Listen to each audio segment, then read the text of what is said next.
Welcome to the Bookistrator, where I share the stories I love through illustration. Today I'm sharing a dark and wonderful teen novel called The Revenant Games by Margie Fuston. Right here at the start, I just want to take a moment to admire this book's cover. I don't usually gravitate towards these more design-heavy covers, but this one caught my eye with its beautiful color scheme and all of the little hidden icons weaving in and out of the leaves. If you read this book or have already done so, make sure you look back at the cover. There are some really fun nods to items and moments in the story that you can find there. The Revenant Games is a teen novel, like I said a moment ago. It features vampires, witches, romance, a desperate game to save a loved one, love triangles, blood, and gore, and so much more. But with that small taste, that was an unintentional choice of words, but I'm keeping it because that's a perfect way to lean into this book about vampires. Let's get into the illustration. Like most of the books I discuss on this channel, I found this one while I was skimming the shelves at my local library. The title on the spine, of course, caught my eye, Revenant in particular being a fun buzzword. So I picked it up, got a delightful eyeful of the cover, and was intrigued by the inside flap description, so of course took it home. What is this story about? Here's a brief and mostly vague synopsis for you. Bly is a human who is used to being hungry. She lives in the small human village in a massive forest, hemmed in on both sides by two warring communities, the vampires who live forever and the witches whose magic can make anything happen. Desperate to make a little money to fund her dream of owning a nice dress, one she would wear to confess to her crush in, Bly and her sister travel to the outskirts of the Witch's Neck of the woods. There they harvest mushrooms to trade in town. But as they work, Bly's sister Elise is killed by a nasty spell living just under the cap of one of the mushrooms.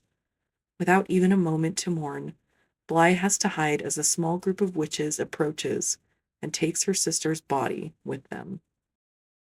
It's been over a year since Bly lost her sister when our story truly begins. The guilt and fear have gnawed at her bones, making the purple circles underneath her eyes all the more pronounced. But Bly hasn't given up. In fact, she has a plan to get her sister back. Each year, a large-scale event called the Revenant Games is held between the witches and the vampires. Humans are allowed to enter as well, with the caveat that almost no one returns. The contest itself is a challenge to capture either a high-ranking vampire or a witch, and bring them back to the opposing side. Whoever brings the best captive will be given a huge reward. From the vampires, the winners gain immortality by becoming one of them. From the witches, the gift of a resurrection spell is granted. This is, of course, what Bly is aiming for. She sells her blood as often as she can to whoever will take it, saving up every coin to buy the spells she'll need to assist in the game. Vampires are not easy to catch due to their speed and inhuman strength, so she's lined her large skirt with ensnaring spells that should give her an advantage. All of this is explained in the first few chapters of the book, and you can just feel the desperation that Bly is experiencing. That is what I wanted to really focus on with my illustration for this book. Her guilt and pain. Cheery, right? But in all seriousness, Bly is a very sad character. She's been shot down by the boy she loved, her sister died because they were foolish, and in her eyes, her parents would have preferred if Bly herself had been the one to not make it home. This attempt at winning the game is her final chance to make things right, to bring back the girl who everyone preferred. And if she dies trying, then so be it. Bly can't rely on anyone, even when she gets allies in the competition. She still keeps her distance from them. That feeling she's experiencing is what I decided to draw. Bly isolated in the fetal position, floating there alone. I chose to make her skirt very baggy and limp. Not only were the folds more fun to draw that way, but it also adds to her story. She wears full-length trousers under the skirt, but I imagine she would have sold any petticoats that would have helped the skirt itself to fall correctly. No room for padding here, and no extra warmth either. That detail isn't in the book, but I felt like a decision she would make. To me, Bly seems to be trying to make herself miserable, even more than she already is. The guilt is a heavy millstone around her neck, and as she tries to atone for what she sees as her greatest mistake, she doesn't let an ounce of comfort or joy into her life.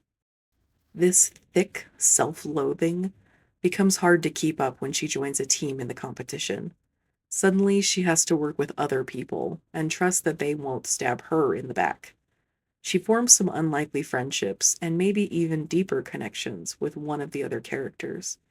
Speaking of which, some of the other ideas I had for this illustration were Bly and Kerrigan, a character you meet later on in the story, walking arm in arm in the forest. He's given her his cape for warmth, and the contrast of this dark and richly embroidered high quality cape on this starving and dirty girl was such an appealing concept to me.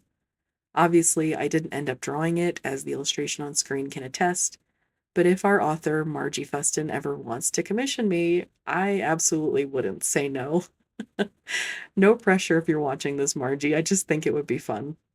Anyway, Kerrigan is a fascinating character. He's a vampire prince and, for his own reasons, is allying himself with Bly and her team. I won't be sharing much about this part of the story as we're getting closer to spoilers than I would like. But if you've read this book, can we just think about the hammock scene for a moment? Yeesh, that whole part was delightful and tragic. Another idea I doodled was this one. Bly horrified with her hand partially covering her mouth as she stares at the mushrooms in the foreground. I wanted them to be veined in blue, just like the death curse that struck her sister, Elise. With that same concept in mind, I drew this next one. It's supposed to be one of the mushrooms, but this time I was going with a more symbol-based approach. No characters, just a mushroom and a ribbon tied so tightly it's about to snap the neck of the fungus. When Elise died, Bly left her goal of owning the dress of her dreams behind. Instead, she bought a ribbon in the same color and tied it to her wrist. She keeps it as a reminder of what she's saving for, working towards, and to visibly tell herself that she doesn't deserve nice things. While I disagree with her self-destructive tendencies, the symbol of the ribbon is super evocative. In fact, in the last few moments of this time lapse, you'll see me decide to add the ribbon to her wrist. Yet another reminder to the viewers who know the story what Bly's mental state is. And speaking of mushrooms, when I came up with this idea, I knew she had to be ringed by them for several reasons I'll explain here. Bly is keeping everyone at arm's length, so surrounding her in a circle of mushrooms seemed an appropriate visual metaphor. Her pain and fear and guilt becoming a barrier no one can cross. To me, it also means that she's trapped in the grasp of that horrible moment when she and her sister were careless and everything went wrong. I have memories like that, moments that were so difficult and grief-stricken. I'll probably never forget them. Thankfully, I've never experienced the death and immediate body snatching of a loved one taken by a witch's curse, but who knows what the future holds. This image also really appealed to me because of fairy rings. I've been obsessed with British folklore fairies ever since I was a young kid. And no, I don't mean Tinkerbell. I'm talking about the spooky, trickster beings who live under the hills and steal your children from their cradles, leaving an enchanted log behind. The same ones who use rings of mushrooms to dance and frolic in. But be careful, if you ever step inside to join the revelry, you may end up dancing till you turn to dust. This is another angle to view this illustration through. While the vampires of the Revenant games are certainly not fairies, they too live in lavish halls where not everything is as it seems. And oh boy, do they enjoy toying with the little humans who dare to draw too close. I touched on it a bit earlier, but blood is one of the main currencies in this book. Humans like Bly and her sister Elise can go to the market and exchange blood for money to then trade for food or anything else they need. Both of the magical races have representatives there to buy from humans desperate enough to sell. Not only do the vampires need humans' blood to sustain themselves, but the witches have a need for it too. They use it in their spells, along with vampires' blood as well.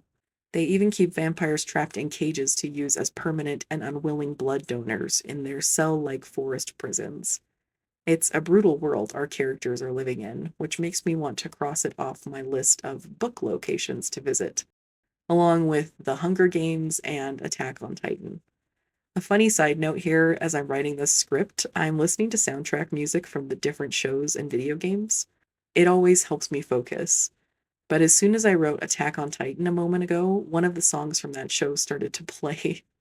Such a funny coincidence, I just had to share. We're getting close to the end here, so I'd like to share a last few thoughts. The Revenant games was such a great change of pace from my typically long epic fantasy reads. The descriptions were delightful with just the right amount of imagery and whimsy. I really enjoyed how straightforward the plot was and have a love-hate relationship with the huge twist at the end. Please make sure you have the sequel nearby when you finish this. You're going to want answers ASAP. I should also mention here that this is a finished duology, so you won't have to wait a year like I did to find out what happens next. I loved that the potential love interest, Kerrigan, has only been a vampire for 4 years, making him only in his early 20s. No ancient vampire man is attracted to extremely younger women trope here. But the part I actually enjoyed the most, besides the aforementioned potential relationship, was the fact that when Bly enters the game, she isn't immediately good at the physical aspects. She can't suddenly run faster. She isn't a prodigy with a sword or a bow. She's still pretty helpless throughout the book. That was a facet that was super refreshing to me. I'm used to hardcore female protagonists who can take on anyone. And no hate to them at all. I love those types of female characters as well. But this felt a lot more realistic and made Bly much more sympathetic to me. She's a young mortal woman, desperate to save her sister, and she doesn't have much of a chance at winning. But she still tries, and that's what I love in my stories. People who keep trying and don't give up. I highly recommend checking out this book. And please make sure to go follow Margie Fuston at the links I've included below. With all of this wrapped up, let's get a closer look at the final image.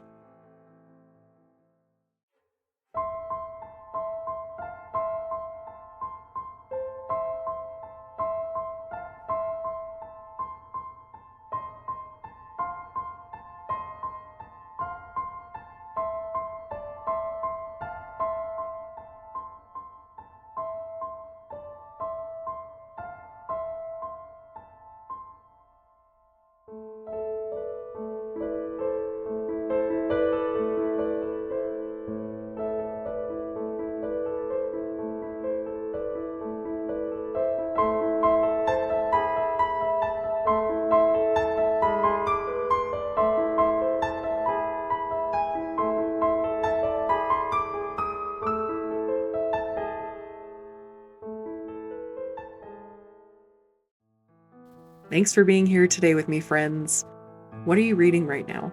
I'd love to know if you have any gems to share in the comments below. I just dropped a book after giving it a solid 200 pages, so back to my TBR stack I go. Hope you all have a great rest of your day or night, and I hope to see you in the next one. Bye!